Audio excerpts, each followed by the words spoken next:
Hello मेरे प्यारे प्यारे साथियों, कैसे हैं आप सब? आशा करते हैं कि आप सब ठीक होंगे और अपनी पढ़ाई बहुत बेहतरीन तरीके से कर रहे होंगे।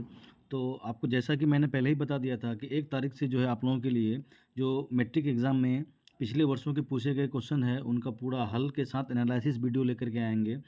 तो साइंस का मैथ का, सोशल साइंस का, उर्दू का, हिंदी का, सभी सब्जेक्ट का जो है पिछले वर्षों में जो भी क्वेश्चन पूछे गए हैं, उन सब का हल आप लोगों के सामने है, ठीक है? जो भी प्रीवियस क्वेश्चन पूछे गए हैं, तो मतलब क्वेश्चन बैंक के तौर पर समझिए आप कि ये सब क्वेश्चन जो है पिछला साल फाइनल एग्जाम में मैट्रिक का पूछा गया था।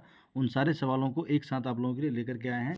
तो आप सभी वीडियो को देखिएगा ध्यान से और कुछ-कुछ इंपॉर्टेंट बातें जो होगी उसको कॉपी में अपना नोट कर लीजिएगा और खुद अपना एनालिसिस कर लीजिएगा कि 2024 में जो इस तरह का क्वेश्चन था, तो 25 में किस टाइप का क्वेश्चन होगा, नहीं होगा। ठीक है साथियों? तो देखते हैं कि 2024 में साइंस का जो था, कौन-कौन सा क्वेश्चन पूछा गया था, कौन-कौन से पोर्शन से ज़्यादा क्वेश्चन आए हैं, उन सभी बातों को हम लोग देखते हैं। तो ये जो है हमारा साइंस का एनुअल एग्ज़ाम जो हुआ था 2024 में, उसका क्वेश्चन का सीरीज़ है। तो देखते हैं कि टोटल हम लोगों को पता है कि 40 क्वेश्चन ही मतलब 80 क्वेश्चन रहता है, जिसमें से 40 क्वेश्चन ही हमको बनाना पड़ता है। तो आज जो है ना 80 का 80 क्वेश्चन को हम लोग सॉल्व करेंगे और सीखेंगे कि मतलब क्या-क्या है और मतलब साइंस से किस टाइप का क्वेश्चन आपके एग्ज़ाम में पूछा जाता है। ठीक है साथियों? तो पढ़ते हैं पहले प्रश्न को। आप लोग भी आंसर देने का प्रयास कीजिएगा। कमेंट में अपना आंसर तुरंत फेंक दीजिए आप लोग, क्या-क्या आंसर होगा इसका। तो पहला क्वेश्चन जो है हमारा, पहला प्रश्न क्या है हमारा कि फोकस दूरी 10 सेंटीमीटर, फोकस दूरी कितना है 10 सेंटीमीटर, ठीक है, के अवतल दर्पण द्वारा उत्पन्न आवर्धन धनात्मक होगा, धनात्मक आवर्धन होगा, ठीक है, यदि वस्तु दूरी का मान है। देखिए क्या सवाल बोला है, तो देखिए क्या है, अवतल दर्पण है आपका और अवतल दर्पण में बोला है कि फोकस दूरी कितना है, फोकस दूरी 10 सेंटीमीटर है। देखिए एक अवतल दर्पण इस तरह से बनता है, इस तरह से ये अवतल दर्पण बनता है, ठीक है। अच्छा, इस अवतल दर्पण में ये मुख्य अक्ष होता है और ये जो होता है आपका क्या होता है भाई, मुख्य फोकस कहते हैं, ये आपका ध्रुव होता है, ठीक है। तो जो दर्पण का ध्रुव है और जो फोकस है, जिसके बीच की दूरी को हम लोग क्या बोलते हैं, फोकस दूरी बोलते हैं। तो फोकस दूरी दिया हुआ है हमको 10 सेंटीमीटर, क्या दिया हुआ है 10 सेंटीमीटर का फोकस दूरी है। कितना सेंटीमीटर है 10 सेंटीमीटर, ठीक।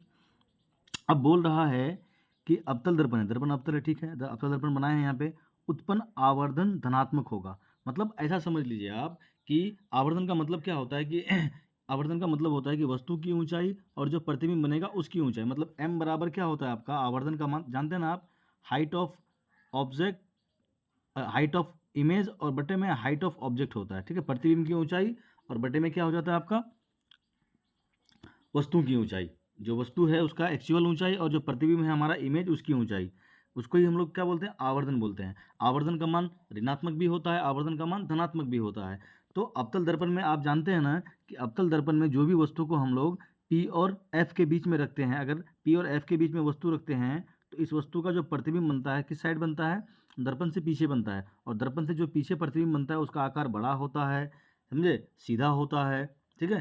तो और वो क्या होता है भाई, धनात्मक होता है, ये भी याद रखिए, मतलब आभासी होता है, ठीक है, सीधा होता है और वस्तु से क्या होता है बड़ा होता है। तो यहाँ बोल क्या रहा है कि आवर्धन का मान धनात्मक लाना है। धनात्मक तो देखिए जो भी दर्पण के सामने जितना भी अगर बनेगा प्रतिबिंब, उस समय जो आवर्धन का मान होगा वो ऋणात्मक हो जाएगा। धनात्मक लाने के लिए क्या करना पड़ेगा, हमको वस्तु को दर्पण का जो फोकस है और दर्पण का जो ध्रुव है उसके बीच में रखना पड़ेगा। क्या करना पड़ेगा, उसके बीच में रखना पड़ेगा।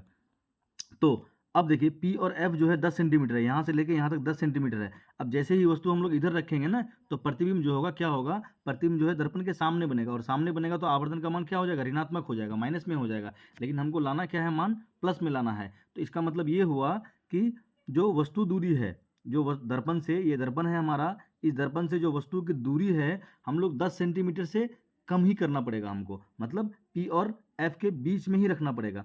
तो 10 से ज़्यादा अगर हम करेंगे तो ज़्यादा अगर करेंगे तो धनात्मक नहीं बन पाएगा प्रतिबिंब, 20 में तो और धनात्मक नहीं बनेगा, इनमें से कोई नहीं वाला ऑप्शन होगा नहीं। मतलब फोकस दूरी को हम लोग वक्रता, मतलब फोकस दूरी को हम लोग क्या करेंगे 10 सेंटीमीटर से कम करेंगे।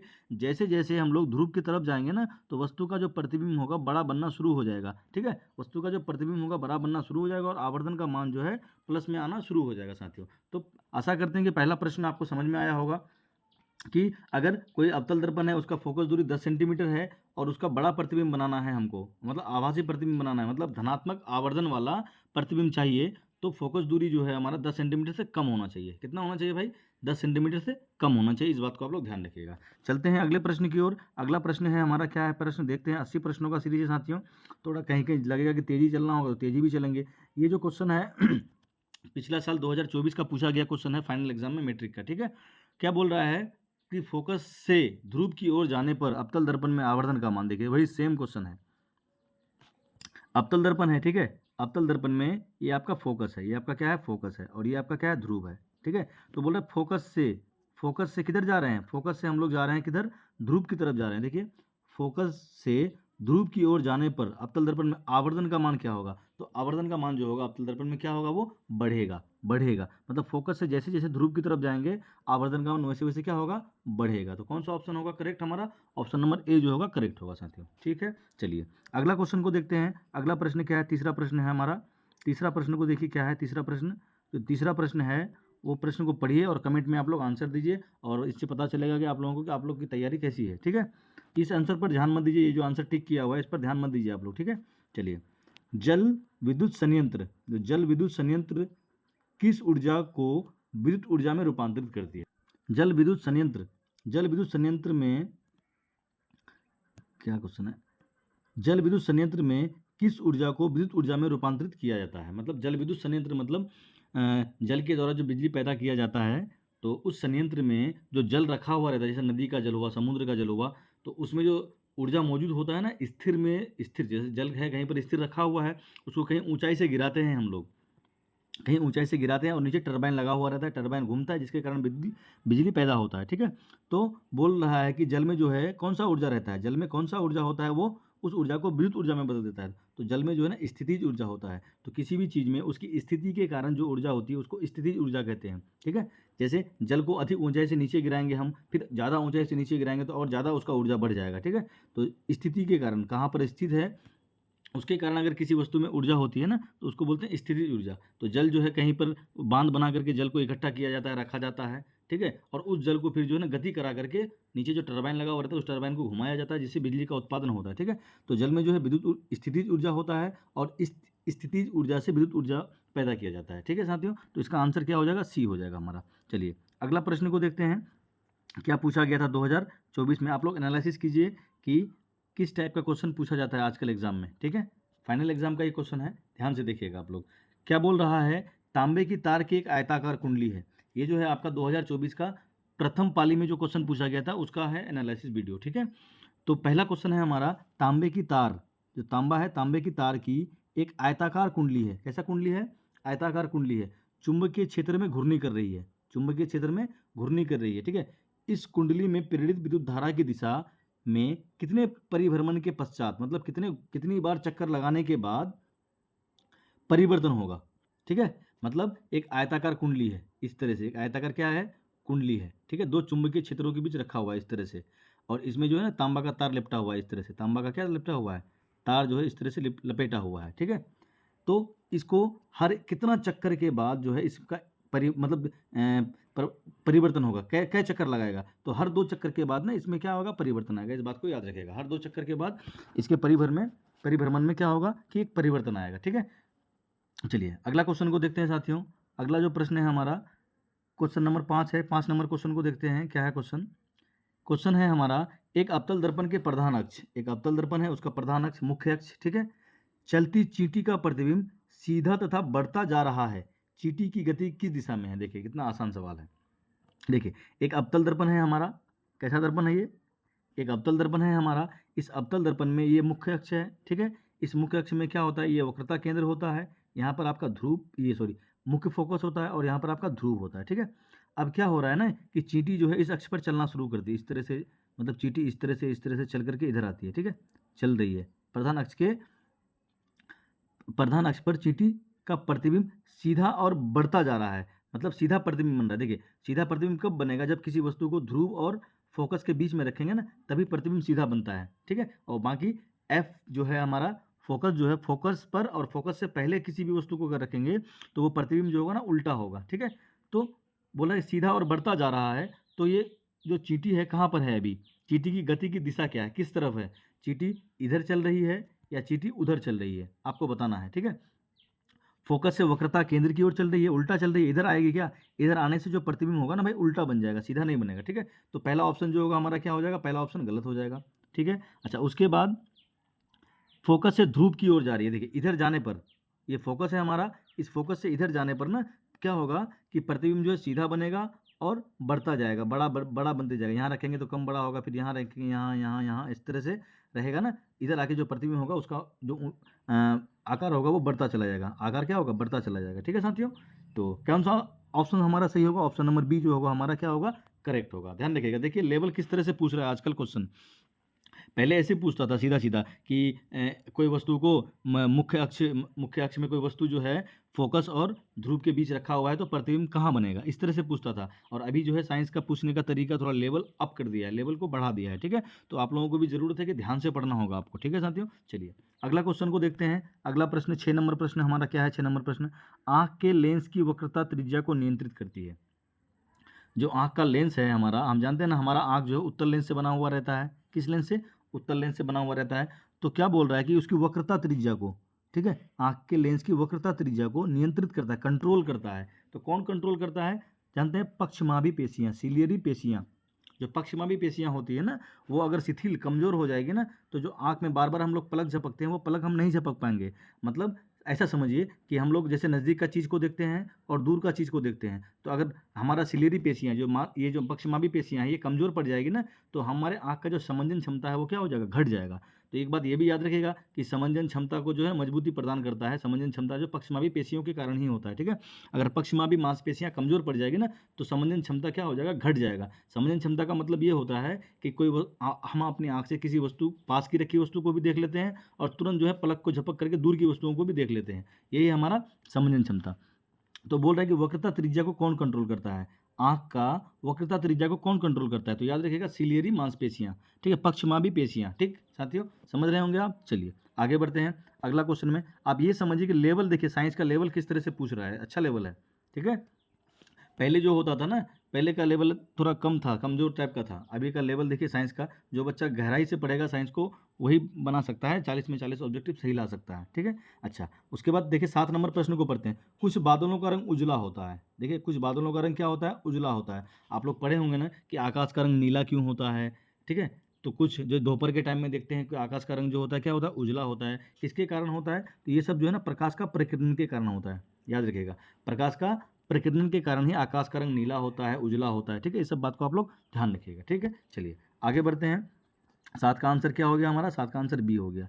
प्रतिरोध का ऐसा ही मात्रक, प्रतिरोध पढ़े होंगे आप लोग, प्रतिरोध का ऐसा ही मात्रक क्या होता है भाई, ओम होता है। प्रतिरोध का ऐसा मात्रक क्या होता है, ओम होता है। आपको अगली बार एग्जाम में पूछ देगा विद्युत धारा का ऐसा मात्रक, ये जो है आपका एम्पियर, ये किसका ऐसा मात्रक है, धारा का ऐसा मात्रक है, किसका है, धारा का। ये सब बातों को भी याद रखिए आप लोग, ठीक है। ये किसका है, तो विद्युत शक्ति का मात्रक है, किसका है, ये है विद्युत शक्ति का मात्रक होता है ये, ठीक है। ये वोल्ट जो है किसका मात्रक होता है, विभव का या विभवांतर का, विभव कहिए या विभवांतर कहिए, ठीक है।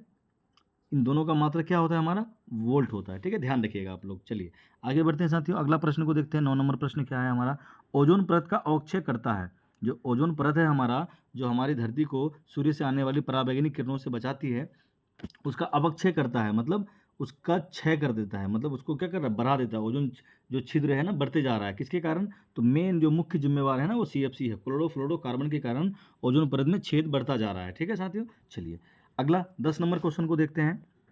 10 नंबर प्रश्न क्या है हमारा, 10 नंबर प्रश्न जो है, निम्नलिखित जीवों में से क्या प्रश्न है, पढ़िए आप लोग और आंसर देने का प्रयास कीजिए और खुद को भापिए कि आप जो है किस पानी में हैं, कि कैसी आपकी तैयारी है नहीं है, ठीक है साथियों। चलिए 10 नंबर प्रश्न क्या है, निम्नलिखित जीवों में, ठीक है, किसमें अलैंगिक जनन मुकुलन द्वारा होता है। देखिए ये सवाल तो जो ना, पता नहीं जो बिहार बोर्ड वाला है उसको इसको काफ़ी पसंद करते हैं, बहुत प्यार मोहब्बत करता है इस सवाल के साथ। ये सवाल हर एक एग्जाम में पूछता है, ये ध्यान रखिएगा। तो मुकुलन द्वारा जो जनन होता है ना, वो ईस्ट में होता है, किस में होता है, ईस्ट में। कभी कभी ईस्ट ना देगा ऑप्शन में तो हाइड्रा याद रखिएगा, हाइड्रा दे देगा आपको। ईस्ट नहीं देगा तो क्या दे देगा, हाइड्रा, इसको भी याद रखिएगा आप लोग, ठीक है। तो मुकुलन द्वारा जो जनन होता है ईस्ट में होता है, ठीक है, हाइड्रा याद रखिएगा। चलिए अगला क्वेश्चन को देखते हैं। अगला जो क्वेश्चन नंबर 11 है, पादप हार्मोन का एक उदाहरण है।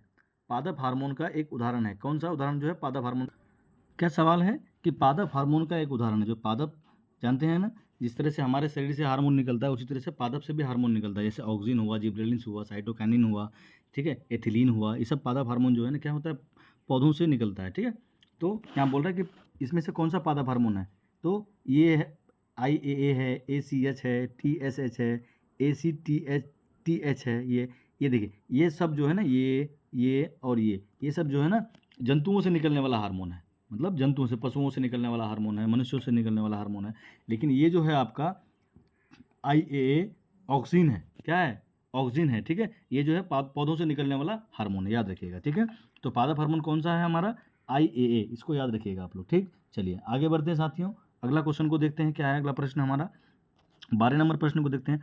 आलू में कायिक प्रवर्धन होता है। देखिए आलू क्या है, आप लोग जानते होंगे, आलू क्या है, आलू जो है ना तना है, आलू जो है किसका परिवर्तित रूप है, तो तना का परिवर्तित रूप है, ठीक है। और कायिक प्रवर्धन का मतलब क्या होता है कि जैसे कलम, जैसे आम का पेड़ होता है ना, आम का, उसमें से कलम बांधते हैं, कलम बांध के फिर उसको लगाते हैं तो फिर उससे पेड़ बन जाता है, ठीक है। तो कायिक प्रवर्धन का याद रखिए कि कलम के द्वारा, जैसे आम का कलम होता है ना, कलम, उसमें क्या होता है कि जो उसका टहनियाँ है उसको काट करके अलग से, मतलब मिट्टी का लेप लगा करके रखा जाता है, उसके बाद उसको फिर मिट्टी के अंदर रोपा जाता है, फिर उससे क्या होता है कि आम का पेड़ बन जाता है। तो यहाँ बोल रहा है कि आलू का जो प्रवर्धन है, हम लोग क्या लगाते हैं, आलू अगर लगाते हैं तो आलू जो है क्या है, तना का एक हिस्सा है, ठीक है। आलू जो है, आलू का जो खाने वाला भाग है उसको हम लोग तना बोलते हैं। तो आलू में जो कायिक प्रवर्धन होता है वो तना द्वारा होता है, किसके द्वारा होता है, तना के द्वारा होता है, ठीक है साथियों। चलिए आगे बढ़ते हैं। हाइड्रीला पाया जाता है, हाइड्रीला, ये जो हाइड्रीला है ये किस में पाया जाता है, ये सवाल बोल रहा है कि जल में पाया जाता है, मिट्टी में पाया जाता है, या वृक्ष में पाया जाता है, या इनमें से सभी।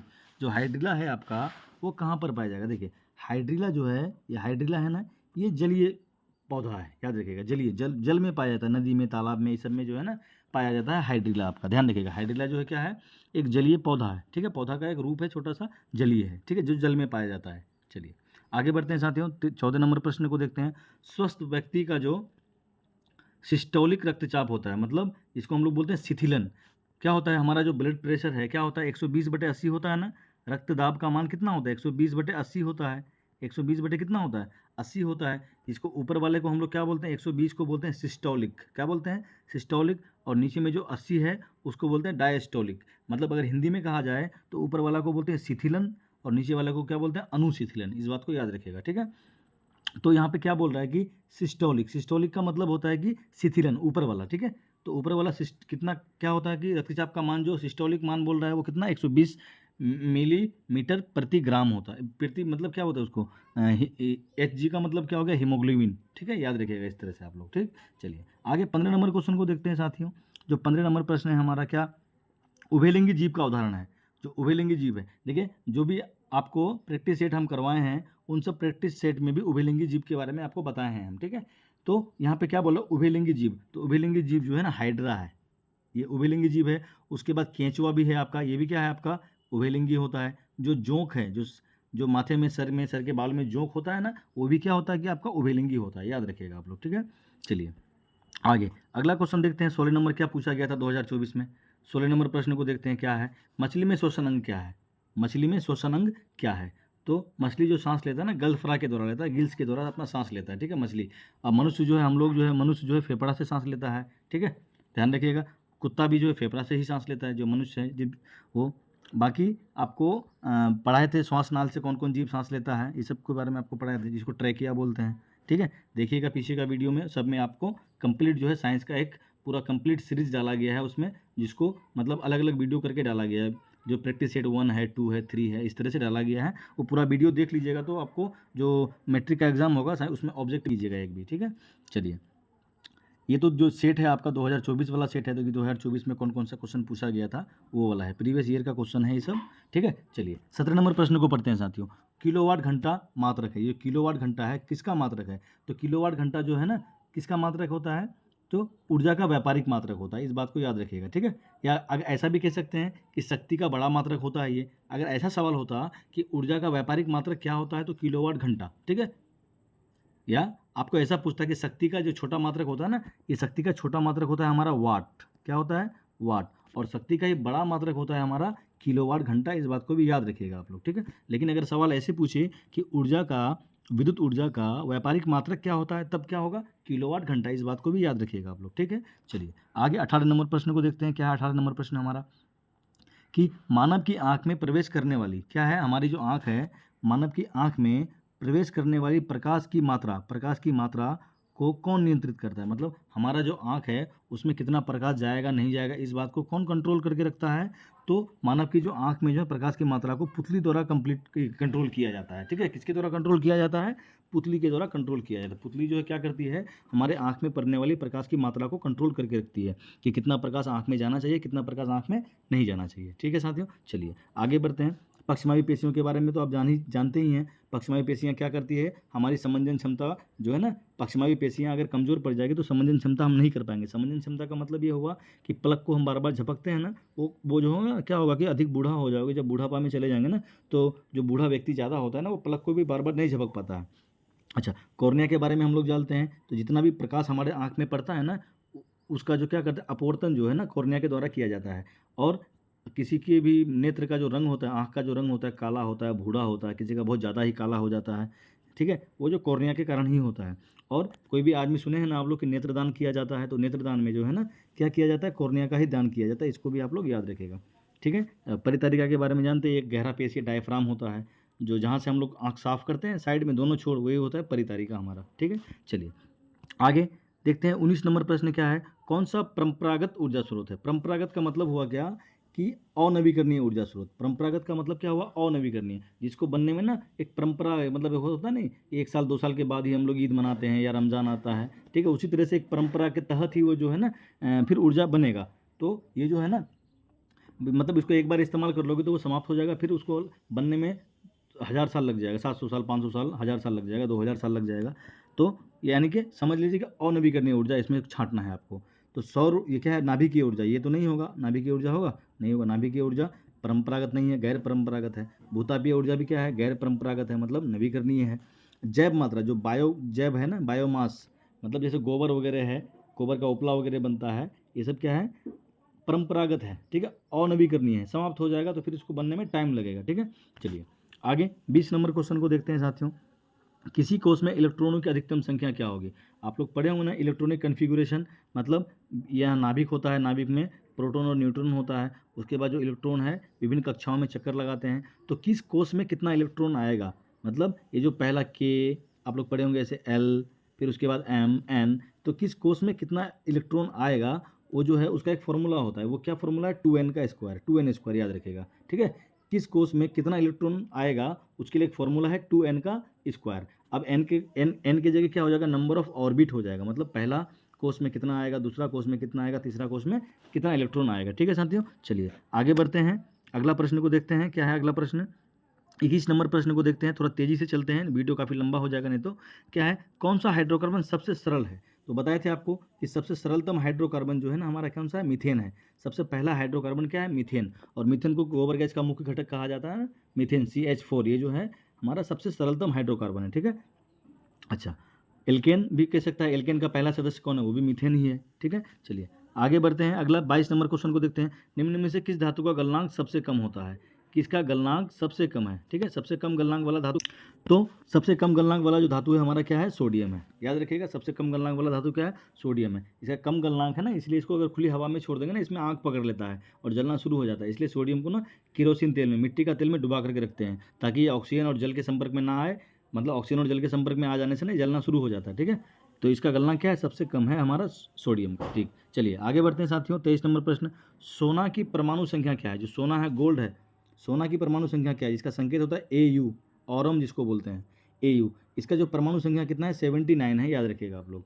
सोना की परमाणु संख्या क्या है, 79, ध्यान रखिएगा। चलिए आगे अगला क्वेश्चन को देखते हैं, क्या है, निम्नलिखित में कौन लवण है?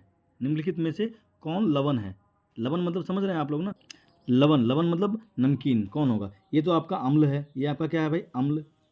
ये क्या है आपका, अम्ल है, लिख देते हैं, ये आपका अम्ल है, प्रबल अम्ल है। ठीक है, HCl जो हमारे पेट से निकलता है, हमारे आमाशय में जो है ना HCl अम्ल ही होता है। ये क्या है आपका, ये आपका क्षार है, क्षारक या क्षार जो कहिए, ये भी आपका क्या है, क्षारक या क्षार है। ऐसे इसको नौसादर भी बोलते हैं, याद रखें। NaOH को क्या कहा जाता है, नौसादर। ठीक है, ये जो है K2 सल्फेट वाला जो भी होगा वो क्या हो जाएगा, हमारा लवण हो जाएगा, इस बात को याद रखेगा। तो कौन सा ऑप्शन करेक्ट होगा हमारा, ऑप्शन नंबर D जो है वो करेक्ट होगा। चलिए देखिए साथियों, ये जो है आपका साइंस का 2 पालियों में एग्जाम होता है। प्रथम पाली का है अच्छा, उसके बाद फिर आपको द्वितीय पाली का भी लेकर के आएंगे साइंस का ऑब्जेक्टिव। अच्छा, उसके बाद मैथ लेकर के आएंगे आपको दोनों पालियों में जो जो पूछा गया है। और उसके बाद जो है सोशल साइंस का भी लेके आएंगे, हिंदी का भी लेके आएंगे और उर्दू का भी आप लोगों के सामने लेके आएंगे। आप लोग जिससे क्या होगा कि खुद को एनालिसिस कर पाइएगा कि अभी जो है किस तरह से क्वेश्चन पूछा जा रहा है मैट्रिक का एग्जाम में। चलिए आगे सवाल नंबर देखते हैं 25 सवाल क्या है, 80 प्रश्न है साथियों, बने रहिएगा वीडियो के साथ, ठीक है। पौधों में वायवीय भाग, पौधों के वायवीय भागों से जल का स्टोमेटा द्वारा वाष्प के रूप में निष्कासन क्या कहलाता है। मतलब देखिए पौधों में जो भी एक्स्ट्रा जल आ जाता है ना, एक्स्ट्रा जो जल आ जाता है उस जल को ना पौधे क्या करते हैं कि अपने पत्तियों के माध्यम से बाहर निकाल देते हैं, ठीक है। पत्तियों के माध्यम से क्या कर देता है, बाहर कर देता है। और बोल रहा है कि इस प्रक्रिया को क्या कहते हैं, तो इस प्रक्रिया को बोलते हैं हम लोग वाष्पोत्सर्जन। क्या बोलते हैं इसको, वाष्पोत्सर्जन, याद रखिएगा। ऑप्शन नंबर बी करेक्ट होगा। चलिए आगे, बाघ उपभोक्ता है, आप लोग पढ़े होंगे ना, उत्पादक, उपभोक्ता, उसके बाद अपघटक के बारे में पढ़े होंगे। तो उपभोक्ता का मतलब होता है कि खाने वाला। उपभोक्ता 3 तरह का होता है प्राथमिक उपभोक्ता, द्वितीयक उपभोक्ता और तृतीयक उपभोक्ता, ठीक है। मतलब शाकाहारी, मांसाहारी और सर्वाहारी, ठीक है। तो बाघ जो है ना तृतीयक उपभोक्ता है, याद रखिएगा। क्या है, तृतीय स्तर का उपभोक्ता होता है, ठीक है। प्रथम में अगर पूछता तो प्रथम स्तर का हो जाता है आपका, क्या होता है, शाकाहारी जो भी जंतु है, शाकाहारी जो आता है ना वो क्या हो जाता है, प्रथम हो जाता, शाकाहारी वाला, ठीक है। द्वितीयक में क्या हो जाता कि मांसाहारी वाला जो छोटा होता है, ठीक है, कम मांसाहारी वाला, मतलब जो साग सब्जी भी खा लेता है, मांस मछली भी खा लेता है, ठीक है। और उच्च स्तर का जो होगा ना, उच्च स्तर का जो तृतीय स्तर में आता है वो है बाघ हमारा हो गया, चीता हो गया, चील हो गया, ये सब उच्च स्तरीय है, ठीक है। चलिए अगला प्रश्न को देखते हैं भाई। अगला प्रश्न 27 नंबर, मानव का उद्भव स्थान क्या है, मानव का उद्भव स्थान, ठीक है। मानव का उद्भव स्थान, आप लोग नहीं बोलते हैं कि कैसा अफ्रीकी भालू की तरह करते हो जी तुम लोग, अफ्रीकी बंदर की तरह, मतलब अफ्रीका है जो मानव का जो उद्भव स्थान है, कहाँ है, अफ्रीका से मानव का उद्भव हुआ है, ठीक है। इस बात को याद रखना है। चलिए आगे देखते हैं, क्रमाकुंचन गति। क्रमाकुंचन गति का मतलब समझ रहे हैं आप लोग कि जैसे हम लोग भोजन खाते हैं ना, तो वो भोजन क्या होता है कि आहार नाल ना फैलना, सिकुड़ना, फूलना, सिकुड़ना, वो फूलता है, सिकुड़ता है, फूलता है, सिकुड़ता है, ठीक है। जो भोजन हम लोग अपना मुंह में डालते हैं उसके बाद एक फूड पाइप है जिसके माध्यम से भोजन हमारे आमाशय में, आमाशय से छोटियाँ, छोटियाँ से फिर कहाँ चला जाता है, बड़ी आंत में चला जाता है, ठीक है। तो जो ये जो है किसके द्वारा होता है, कर्मानुकुंचन गति जो है, कर्माकुंचन गति किस में पाई जाती है, कोलन में पाई जाती है, अग्नाशय में पाई जाती है, ग्रास नली में पाई जाती है या छोटी आंत। ग्रास नली को ही बोलते हैं फूड पाइप, हम क्या बोलते हैं, ग्रास नली को इंग्लिश में फूड पाइप कहा जाता है। तो कर्माकुंचन गति जो है ना किसमें, ग्रास नली में पाई जाती है, ठीक है। एक ये जो है जो हम लोग भोजन खाते हैं वो ग्रास नली के माध्यम से, ग्रास नली क्या करता है ना, ऐसे फैलता है, सिकुड़ता है, फूलता है, सिकुड़ता है, जिससे क्या होता है कि भोजन ग्रास नली से मतलब बल के द्वारा जो बल फैलना और सिकुड़ने में जो बल लगता है उस बल के माध्यम से आ जाता है हमारा आमाशय में, ठीक है। और जहाँ पर प्रोटीन का पाचन होता है, इसको भी याद रखना आप लोग। चलिए अगला क्वेश्चन देखिए, क्या पूछा गया था कि खुला परिवहन तंत्र पाया जाता है, किसमें खुला परिवहन तंत्र पाया जाता है, कबूतर में, तितली में, बिल्ली में या मनुष्य में। तो खुला परिवहन तंत्र जो है ना आपका कबूतर में पाया जाता है, इस बात को याद रखिएगा। कबूतर में क्या पाया जाता है, खुला परिवहन तंत्र पाया जाता है। चलिए अगला क्वेश्चन को देखते हैं, रक्त में ऑक्सीजन का वाहक कौन है, जो हमारे ब्लड है जिसके कारण से हमारा ब्लड का रंग कैसा होता है, लाल होता है, ठीक है। और वही क्या करता है, गैसों का आदान प्रदान करता है, ऑक्सीजन को लेकर के जाता है और शरीर के अलग अलग अंगों से कार्बन डाइऑक्साइड को लेकर के वापस फेफड़ों तक छोड़ता है। तो हीमोग्लोबिन जो है ना गैसों का परिवहन करता है, याद रखिएगा, ठीक है। रक्त में बोल रहा है कि ऑक्सीजन का परिवहन कौन करता है, तो हीमोग्लोबिन। अगर ऑक्सीजन नहीं बोलता, कार्बन डाइऑक्साइड बोलता, तब भी क्या हो जाता हमारा, हीमोग्लोबिन ही होता। चलिए आगे देखते हैं, अगला प्रश्न को देखते हैं। मानव में ऑटोसोम की जोड़ी, ऑटोसोम एक होता है क्रोमोसोम और एक होता है ऑटोसोम, इसको याद रखिएगा। मानव में ऑटोसोम की जोड़ियों की संख्या कितनी है, मतलब कितना ऑटोसोम का जोड़ी है, तो याद रखिएगा 22 जोड़ा। और ये जो क्रोमोसोम का जोड़ी पूछता ना, क्रोमोसोम का जोड़ी अगर पूछता आपको, क्रोमोसोम ना, क्रोमोसोम, सोम या जोम जो कहिए, क्रोमोसोम का अगर पूछता तो 23 जोड़ा होता। अच्छा अभी बोल रहा है ऑटोसोम, तो ऑटोसोम क्या होगा भाई, 22 जोड़ा होगा, इस बात को याद रखिएगा। चलिए आगे बढ़ते हैं। अगला प्रश्न जो है 32 नंबर प्रश्न को देखिए, क्या है, पढ़िए आप लोग, कमेंट देने का प्रयास कीजिए, आंसर देने का प्रयास कीजिए, ठीक है। क्या है, प्रकाश संश्लेषण के लिए दृश्य प्रकाश स्पेक्ट्रम का सबसे प्रभावी रंग क्या है। देखिए प्रकाश संश्लेषण के लिए दृश्य प्रकाश स्पेक्ट्रम का सबसे प्रभावी रंग, देखिए सबसे प्रभावी जो रंग होता है ना भैया, नीला होता है। तो नीले रंग का होता है ना सबसे ज़्यादा, वो दृश्यमान होता है, ठीक है, याद रखिएगा।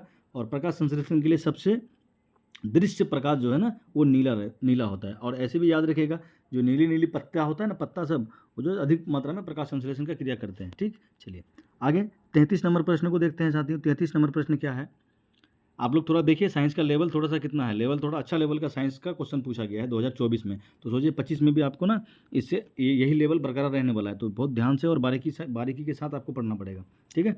अच्छा, आवर्त सारणी में, आवर्त सारणी के बारे में आप जानते हैं, ठीक है। आवर्त सारणी के किसी समूह के सभी तत्वों की संयोजकता क्या होती है? कोई एक समूह है, आप जानते हैं ना आवर्त सारणी में समूह की संख्या 18 होती है, और जो 36 पंक्तियाँ होती है उसकी संख्या कितनी होती है? 7 होती है। तो एक समूह में जितने भी तत्व हैं ना, सबकी जो संयोजकता होगी वो समान होती है। क्या होती है? सबकी संयोजकता कैसी होती है भाई? समान होती है। चलिए आगे बढ़ते हैं, 34 नंबर प्रश्न को देखते हैं। निम्नांकित में, क्या सवाल है 34, कि निम्नांकित में कौन शराब के रूप में उपयोग होता है? शराब के रूप में इसका उपयोग इस्तेमाल किया जाता है। तो एथेनॉल को क्या बोलते हैं? शराब ही बोलते हैं। एथेनॉल जो है ना, C2H5OH, C2H5OH, ये जो है शराब का ही फॉर्मूला है, C2H5OH। ये किसका फॉर्मूला है भाई? शराब का ही फॉर्मूला है ये, ठीक है। शराब का ही फॉर्मूला होता है। एथेनॉल को क्या कहते हैं? सामान्यतः शराब ही कहा जाता है। चलिए 35 नंबर प्रश्न को देखते हैं। आवर्त सारणी के तृतीय वर्ग में तत्वों की संख्या कितनी होती है? तृतीय वर्ग में तत्व कितना होता है? तो तृतीय वर्ग में ना 8 तत्व होता है। तत्वों की संख्या कितनी होती है भाई? 8 होती है, ठीक है। तृतीय में कितना होगा? 8 होगा। कितना तत्व होगा? 8। इसको भी आप लोग ध्यान रखिएगा। चलिए अगला प्रश्न को पढ़ते हैं। आपको एग्जाम में पूछ देगा, तृतीय ना पूछ के प्रथम वर्ग में कितने तत्व होगा, चौथे वर्ग में कितने तत्व होगा, इस तरह से आप लोग पूछ देगा। 2, 8, 18 ऐसा करके नहीं होता है, उसको याद रखिएगा आप लोग। चलिए 36 नंबर प्रश्न को देखते हैं। सौर सेल में किसका उपयोग होता है? 36 नंबर प्रश्न क्या है आपका, कि सौर सेल में किसका प्रयोग होता है? सौर सेल में किसका उपयोग किया जाता है? तो सिलिकॉन का उपयोग होता है। सौर सेल में किसका उपयोग होता है भाइयों? सिलिकॉन का उपयोग होता है, याद रखिएगा। तो अगला प्रश्न देखते हैं साथियों, क्या है अगला प्रश्न। अगला जो प्रश्न हमारा है 37 नंबर प्रश्न। एक तत्व इलेक्ट्रॉनिक विन्यास, एक तत्व है जिसका इलेक्ट्रॉनिक विन्यास दिया हुआ क्या क्या है? 2, 8 और 7 है, ठीक है। इस तत्व की परमाणु संख्या क्या होगी? तो सिंपल सा है, 2, 8, 10, 17। 17 किसका होता है भाई? क्लोरीन का होता है। तो आसान क्वेश्चन था। चलिए आगे 38 नंबर प्रश्न देखते हैं। ड्यूरालियम क्या है? ड्यूरालुमीन। अच्छा, ड्यूरालुमीन किस धातु का मिश्र धातु है? तो आपको देखिए यहाँ से एक बात ये समझ लेना होगा कि मिश्र धातु से भी क्वेश्चन आपको पूछेगा ही। तो इस वीडियो में ना, मतलब हमारे चैनल में, मेरा जो चैनल है इसमें जो है ना मिश्र धातु से रिलेटेड जितने भी सवाल पूछे गए हैं उन सबको पढ़ा दिए हैं। उन लोग जाकर के देख लीजिए, ट्रिक के साथ पढ़ा है, जो बड़ी आसानी से आपको याद हो जाएगी, ठीक है। और मिश्र धातु से एक नया क्वेश्चन तो पूछता ही है हमेशा, ठीक है। क्या बोल रहा है कि ड्यूरालियम जो है किस धातु का मिश्र धातु है? तो सीधा सीधी याद रखिए, ड्यूरालियम जो है ना एल्यूमिनियम का, ठीक है। ड्यूरालुमीन जो है किस धातु का मिश्र धातु है? तो एल्यूमिनियम का है, ठीक है। चलिए आगे बढ़ते हैं भाई। अगला क्वेश्चन को देखते हैं। क्या सोडियम फॉस्फेट का अणुसूत्र क्या होता है? सोडियम फॉस्फेट, सोडियम का परमाणु संयोजकता कितना होता है? 1। फॉस्फेट का संयोजकता कितना होता है? 3, ठीक है। फॉस्फेट का कितना होता है? 3। तो फॉस्फेट वाला 3 सोडियम में जाएगा, इसमें तो नहीं है। फॉस्फेट का 2 नहीं होता है, 3 होता है, ये भी गलत है। ये सोडियम का देखिए, सोडियम का उसमें जाएगा तो सोडियम का 3 होता है क्या? नहीं होता है, गलत है। अच्छा, यहाँ पे फॉस्फेट का 2 वाला नहीं होगा, मतलब ये फॉस्फेट का 3 देखिए सोडियम में आया, सोडियम का 1 उसमें गया, तो ये आंसर क्या हो जाएगा हमारा? आंसर नंबर बी जो होगा हमारा करेक्ट होगा। चलिए अगला क्वेश्चन देखिए 40 नंबर। वृक्क की संरचनात्मक एवं क्रियात्मक इकाई को क्या कहते हैं? वृक्क की संरचनात्मक एवं क्रियात्मक इकाई को क्या कहते हैं? तो नेफ्रॉन कहते हैं। वृक्क की संरचनात्मक और क्रियात्मक इकाई को क्या कहते हैं? नेफ्रॉन कहते हैं, ठीक है। मतलब हमारा जो वृक्क है ना उसमें 10 लाख से अधिक नेफ्रॉन पाया जाता है, ठीक है। चलिए अगला क्वेश्चन देखते हैं। 41 नंबर क्वेश्चन क्या पूछा गया है साथियों? 41 नंबर क्वेश्चन को देखिए। पवन विद्युत, ठीक है, पवन विद्युत जनित्र में पवन की चाल कम से कम कितनी होना चाहिए? मतलब पवन के द्वारा विद्युत धारा पैदा करने के लिए जो पवन का स्पीड होना चाहिए वो कितना होना चाहिए? तो पवन का जो स्पीड होना चाहिए 15 किलोमीटर पर आवर होना चाहिए, ठीक है। पवन का जो चाल होना चाहिए, पवन के द्वारा पवन ऊर्जा, पवन से विद्युत धारा पैदा करने के लिए जो पवन का स्पीड होना चाहिए 15 किलोमीटर प्रति घंटा स्पीड होना चाहिए, ठीक है।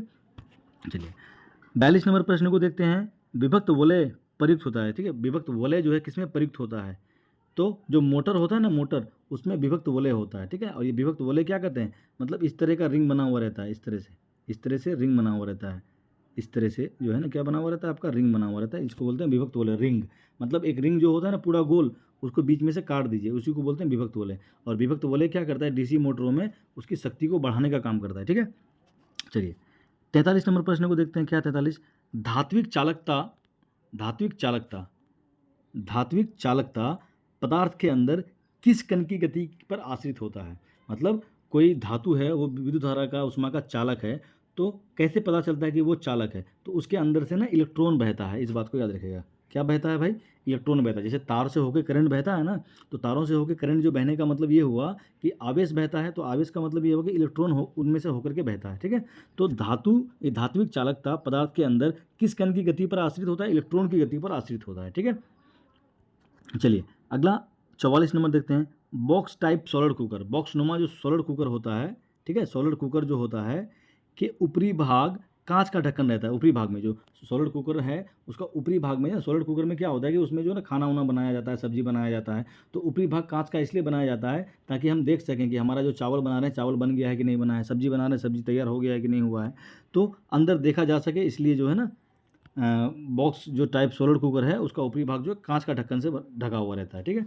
चलिए अगला साथियों, अगला क्वेश्चन 45 नंबर क्या है कि वोल्टता V1 और शक्ति, देखिए वोल्टता को V और शक्ति को P1 का एक प्रतिरोधक है, ठीक है।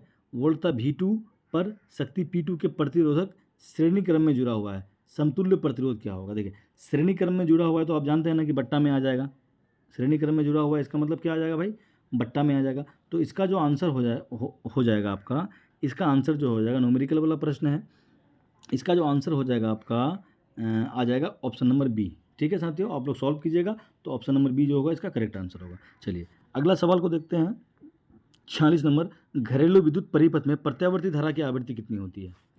प्रत्यावर्ती धारा बोल रहा है, क्या बोल रहा है, एसी करंट बोल रहा है। प्रत्यावर्ती धारा की आवृत्ति मतलब प्रत्यावर्ती धारा जो है ना हर सेकंड में, हर एक सेकंड में 50 बार अपनी चाल और दिशा को बदलती है, ठीक है। इसलिए प्रत्यावर्ती धारा जो हमारे घर में पहुंचता है उसकी आवृत्ति क्या होती है, 50 हर्ट्ज होती है। अच्छा वहीं पे अगर डीसी करंट होता तो डीसी का जो आवृत्ति होता है ना वो शून्य होता है। आवृत्ति क्या होता है, डीसी का शून्य होता है। आवृत्ति का मान कितना होता है, शून्य होता है। क्यों, क्योंकि डीसी जो करंट है ना वो सीधे जाती है, वो दिशा नहीं बदलती है, चाल भी नहीं बदलती है, एक सीधा निकल जाती है। इसलिए अगर आपको पूछ देता कि डीसी विद्युत धारा जो है, डीसी करंट जो है उसकी आवृत्ति का मान कितना होता है तो शून्य होता है, इसको भी याद रखना है, ठीक है। चलिए आगे 47 नंबर प्रश्न को देखिए साथियों, कैसा क्वेश्चन पूछा गया है आप लोग देखिए 47, और कमेंट में आंसर भी बताइए, आपको पता चल जाएगा कि आपकी तैयारी कैसी है नहीं है। अगर आप इसमें से 20 भी क्वेश्चन बना दिए ना तो समझ जाएंगे कि आपकी तैयारी ठीक है, मस्त है, आप लोग बढ़िया से पढ़ रहे हैं। अगर नहीं बन रहा है तो समझिए कि आपको कितना तैयारी का ज़रूरत है। निम्नलिखित में से किसका अपवर्तनांक सबसे कम है, निम्नलिखित में से किसका अपवर्तनांक सबसे कम है, तो किरासन तेल का, तो आसान है, मिट्टी का तेल का जो अपवर्तनांक वो सबसे कम होगा, ठीक है। 48 नंबर क्वेश्चन को देखिए, एक साधारण प्रिज्म कितने सतहों से घिरा हुआ होता है। एक जो प्रिज्म है त्रिभुज के आकार का होता है वो 3 सतहों से घिरा हुआ होता है, ठीक है। जिससे हम लोग अगर श्वेत प्रकाश को गुजारते हैं तो वो 7 रंगों में विभक्त हो जाता है, जिसको क्या बोलते हैं हम लोग, वर्ण विक्षेपण का घटना नहीं बोलते हैं, ठीक है। चलिए आगे 49 नंबर प्रश्न को देखिए, वृक्क सहायता प्रदान करता है, जो वृक्क है हमारा ना, जो किडनी बोलते हैं ना, किडनी, वो उस खून को साफ करने का भी काम करता है, इसको भी याद रखिएगा। खून को साफ करने का भी काम करता है और उत्सर्जन का भी काम करता है, इसको भी याद रखिएगा। जो अपशिष्ट पदार्थ होता है वो वृक्क के माध्यम से ही शरीर से बाहर निकलता है, ठीक है।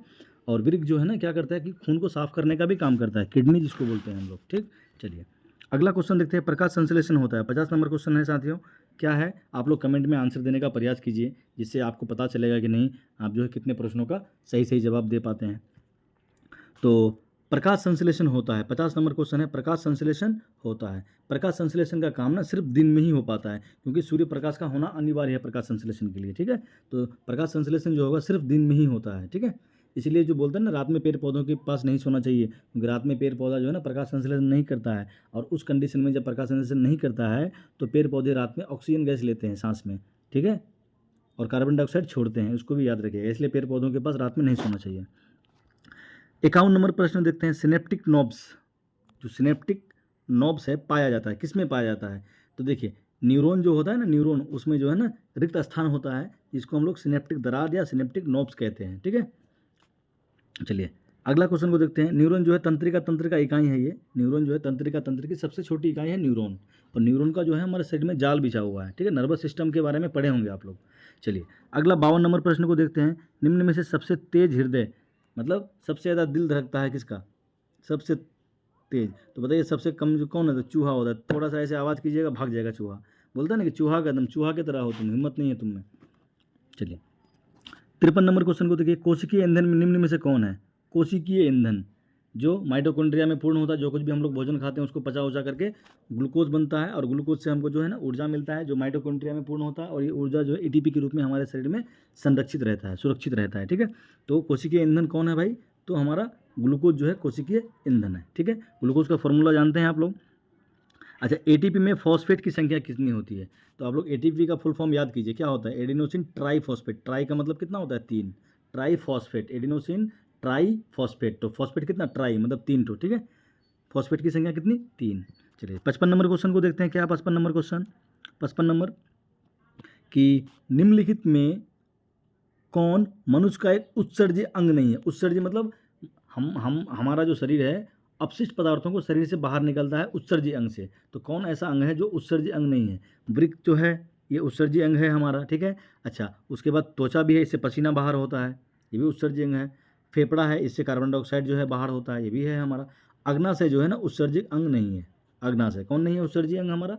अग्नाशय जो है ये क्या करता है? हार्मोन को भी निकलता है और पाचक रस को भी निकलता है, इसलिए अग्नाशय को ना मिश्रित ग्रंथि कहा जाता है। ठीक है, ये इंसुलिन नामक हार्मोन निकलता है, वो अग्नाशय से ही निकलता है, इसको भी आप लोग ध्यान रखिएगा। अच्छा, 56 नंबर क्वेश्चन को देखिए साथियों। क्या है 56 नंबर प्रश्न? तो 56 नंबर प्रश्न है, सबसे छोटी अंतःस्रावी ग्रंथि। देखिए, प्रबल अम्ल है, H2SO4 भी प्रबल अम्ल है, HNO3 भी क्या है? प्रबल अम्ल है। इन तीनों अम्लों को जो है ना क्या कहा जाता है? खनिज अम्ल के नाम से जाना जाता है। ठीक है, सबसे ज़्यादा प्रबल अम्ल लिखते हैं। अगला प्रश्न क्या है? 59 नंबर प्रश्न है, सिल्वर आयोडाइड का रंग कैसा होता है? तो सिल्वर जो आयोडाइड है इसका रंग कैसा होता है, ये सवाल पूछा है। श्वेत होता है, पीला होता है, नीला होता है या हरा होता है? तो सिल्वर आयोडाइड, बताइए आप। सिल्वर का रंग कैसा होता है? चांदी। सिल्वर माने क्या होता है? चांदी। तो चांदी का रंग आप लोग जानते हैं ना किस तरह से होता है? तो चांदी का रंग कैसा होता है बताइए आप लोग? चांदी का रंग कैसा होगा? सफ़ेद होगा। ये बच्चा भी जो है सफ़ेद टिक किया है। तो जो सिल्वर आयोडाइड, आयोडीन के मिल जाने से ना इसका जो रंग है बदल जाता है। रंग कैसा हो जाता है? पीला हो जाता है। सिल्वर तो है सफ़ेद रंग का, लेकिन आयोडीन मिल जाने से बन जाता है सिल्वर आयोडाइड, और उसका रंग क्या होता है? पीला होता है। ध्यान रखिएगा, सिल्वर आयोडाइड। सिल्वर देख करके सब बच्चा सफ़ेद श्वेत रंग में टिक मार के निकल जाएगा, लेकिन आगे ध्यान रखना होगा कि आयोडाइड है। तो सिल्वर के साथ आयोडीन अगर मिला देंगे तो सिल्वर आयोडाइड बन जाएगा, जिसका रंग कैसा होता है भाई? पीला होता है। चलिए आगे बढ़ते हैं। ये सब छोटी छोटी बातों को ध्यान रखना होता है एग्जाम में, ठीक है, तभी बच्चे टॉप करते हैं। क्या है अगला जो क्वेश्चन है, सबसे कठोर प्राकृतिक पदार्थ क्या है? इसका तो आंसर सबको पता होगा कि सबसे कठोर प्राकृतिक पदार्थ क्या है। तो हीरा जो है सबसे कठोर प्राकृतिक पदार्थ है। ठीक है, चलिए आगे 60 है क्या? 60 के बाद अच्छा 61 देखते हैं। कार्बन के कितने रवादार अपर रूप हैं? देखिए कार्बन जो है ना उस विभिन्न रूपों में पाए जाते हैं। जैसे उसका 3 रूप होता है, एक होता है हीरा, ग्रेफाइट और C60 बकमिस्टर फुलेरिन। मतलब 3 रूपों में हीरा ये कार्बन पाया जाता है 3 रूपों में, और कार्बन हमारा अधातु है। ठीक है, और ग्रेफाइट जो अधातु होते हुए भी विद्युत का चालन करता है। चलिए आगे 62 नंबर देखिए, जिंक ब्लेंड किसका मिश्र धातु? देखिए जिंक ब्लेंड में नाम ही लिखा हुआ है जिंक। जिंक ब्लेंड में क्या लिखा हुआ है? जिंक लिखा हुआ है। जिंक का मिश्र धातु क्या है हमारा? जिंक ब्लेंड जो है वो किस धातु का अयस्क है? तो वो जिंक का अयस्क है। ठीक है, अच्छा मिश्र धातु हम बोल रहे थे। नाइट्रोजन के अणु में 2 परमाणुओं के बीच, नाइट्रोजन का देखिए 2 परमाणुओं के बीच कितने आबंध होगा? नाइट्रोजन का 2 परमाणुओं के बीच, एक नाइट्रोजन ये हुआ हमारा और ये एक ए हुआ। ठीक है, नाइट्रोजन का कितना होता है? 7 होता है, तो 5 कितना बचा भाई? 2 बचा। ठीक है, नाइट्रोजन का परमाणु संख्या कितना होता है? 7 ना, तो 2 हुआ, उसके बाद 5 बचा, तो 3 का लेन देन करेगा, मतलब 3 कितना? 3 कितने आबंध होंगे? ट्रिपल बॉन्ड होता है नाइट्रोजन में। ऑक्सीजन में वैसे ही क्या होता है? डबल बॉन्ड होता है ऑक्सीजन में, इसको भी ध्यान रखिएगा आप लोग। चलिए आगे बढ़ते हैं। हाइड्रोजन में सिंगल बॉन्ड होता है। एल्काइन का सामान्य सूत्र, एल्काइन में क्या हो जाएगा? -2 हो जाएगा। ठीक है, एल्काइन में क्या हो जाएगा? -2। तो किस ऑप्शन में है? ऑप्शन नंबर सी में है। ये जो ए नंबर है एल्कीन का है, ये जो है ये एल्केन का है और ये एल्कीन का है। ठीक है, चलिए आगे 65 नंबर देखते हैं। सामान्य नेत्र के लिए दूर बिंदु कहाँ पर है? दूर बिंदु ना पूछ के अगला बार एग्जाम में पूछ देगा निकट बिंदु। तो निकट बिंदु जो है ना 25 सेंटीमीटर में होता है। निकट बिंदु ये क्या होता है? निकट बिंदु 25 सेंटीमीटर में होता है, और दूर बिंदु अनंत पर होता है। दूर बिंदु कहाँ पर होता है भाई? अनंत पर होता है। ठीक है, इसको भी ध्यान रखना आप लोग, निकट बिंदु को भी ध्यान रखिएगा। चलिए 66 नंबर सवाल देखते हैं। क्या है? यदि किसी बिंब का प्रतिबिंब आवर्धन ऋणात्मक है, आवर्धन कैसा है? ऋणात्मक है, मतलब प्रतिबिंब जो है दर्पण के सामने ही बन रहा है, तो इसका क्या मतलब हुआ कि प्रतिबिंब की प्रकृति कैसी होगी? तो सीधा सीधा बात है, वास्तविक होगा, उल्टा होगा, तभी ऋणात्मक हुआ होगा क्या? चलिए आगे 67 नंबर सवाल को देखते हैं। प्रकाश के परावर्तन के कितने नियम हैं? 2 नियम हैं।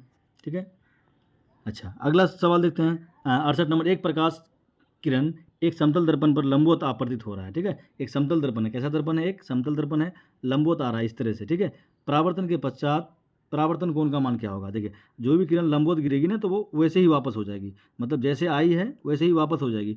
तब जो परावर्तन कोण होगा उसका मान क्या हो जाएगा? 0 डिग्री हो जाएगा। ठीक है, चलिए 69 नंबर सवाल को देखते हैं। क्या है? पढ़िए आप लोग और कमेंट में आंसर देने का प्रयास कीजिएगा। ठीक है।